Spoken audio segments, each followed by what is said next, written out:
Hello everyone, my name is John Mackey.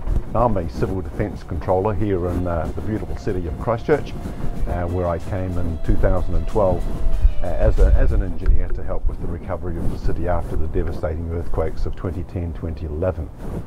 My role in Christchurch at the moment is looking after the three waters and waste for the city, and I was also involved in the rebuild through the SCIRT program as the General Manager of Infrastructure Rebuild.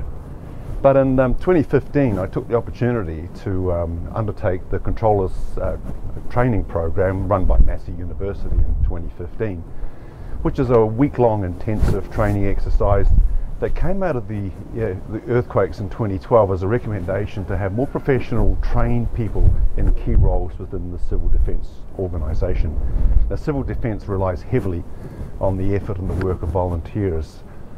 May not be perfect, and there are a lot of debates around what might happen in the future, but for the time being the community look to us to be their first responders in times of emergency, and it's very, very rewarding to be involved with that, although extremely hard work.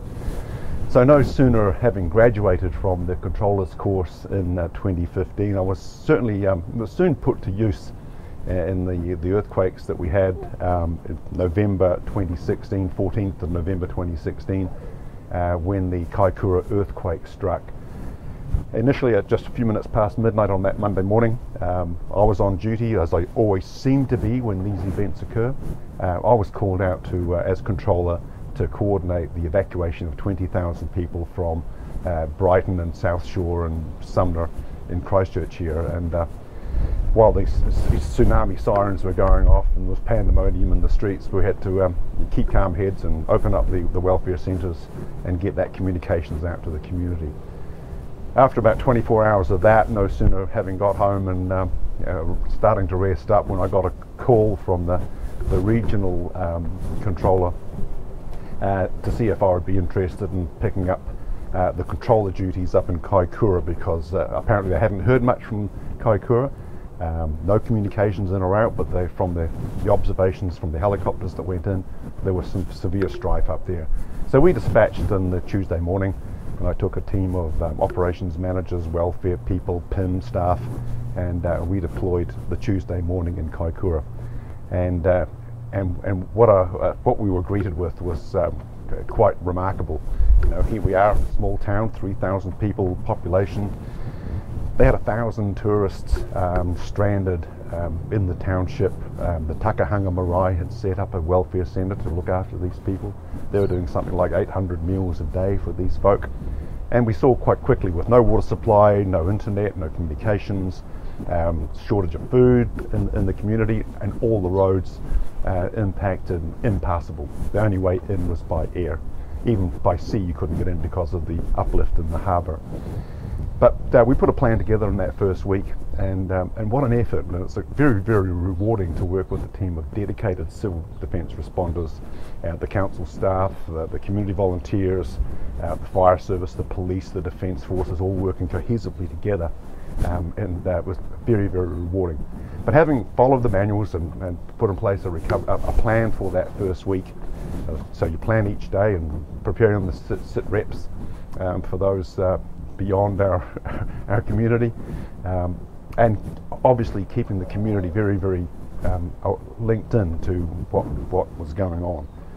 And we ran daily meetings with them up by the marae on Churchill Park. But while there was a lot of criticism about civil defence, and there's been reviews upon reviews, we shouldn't be disheartened by that, because some of the results from those responses are nothing short of remarkable. The fact that we shifted 100, or nearly 1,000 tourists in that first week. We'd restored water supply to that community, although temporary in that first week. We'd had a temporary wastewater solution for them during that week. We were working on a bus service. We'd set up fuel rationing because there was only limited amounts of fuel that were in the community because they couldn't take it through the inland road. We'd opened up the inland road to allow convoys of defence forces to bring in essential goods. But the most memorable part of that was the teamwork and the rewarding experience that was in itself.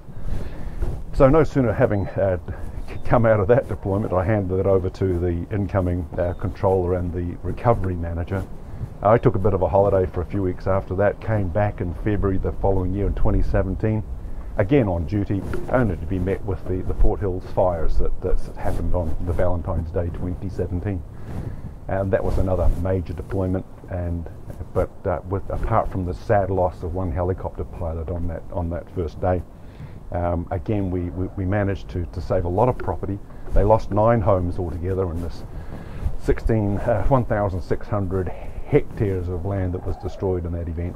But again, what a huge effort that spanned multiple organisations across local authority boundaries, and if it wasn't for the help and support of those volunteers, that outcome would have been much, much different.